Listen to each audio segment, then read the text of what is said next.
ఏం లేదు. అతిగా ఊహించడము కష్టం.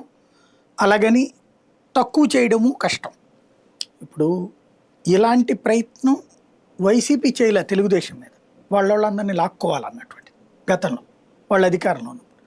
తెలుగుదేశం 2014, 19లోనూ చేసింది వైసీపీ వాళ్ళని లాక్కోవడానికి ఎమ్మెల్యేలు. అట్లాగే ఇప్పుడు స్థానిక సంస్థల్లో అట్లాగే చేస్తున్నారు. కాబట్టి ఎమ్మెల్యేలు జోలికి పోలేదు 11 మంది. కానీ ఎంపీలు చేశారు కదా రాజ్యసభ దాంట్లో.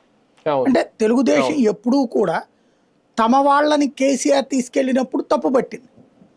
అదే తాము మాత్రం ఎదురోళ్ళ పార్టీలో నుంచి పీక్కోవడం అనే కాన్సెప్ట్ ఫ్రమ్ ద బిగినింగ్ చేస్తున్నాం. ఆ అనైతిక ప్రక్రియ జగన్ చేయలేదు. జగన్ తన దగ్గరికి రావాలంటే తెలుగుదేశం ఎమ్మెల్యేలని ఆ రోజున కండవాయేసి వేయడానికి నిరాకరించాడు. రాజీనామా చేసి రమ్మన్నాడు. అలా రాకుండా వచ్చినటువంటి నలుగురికి కూడా జస్ట్ పార్టీలో ఏమి వాళ్ళ వైఎస్ఆర్ ఎల్పీ కార్యక్రమాలకి ఏం పిలవాల. సేమ్ టైం మిగతా హడావిడేమి లేదు.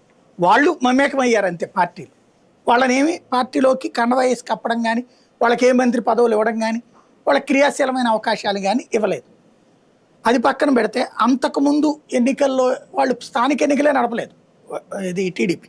కాబట్టి అక్కడ ఏం చేసి ఉండేవాళ్ళు తెలిసేది కాదు బేసిక్గా అయితే కనుక.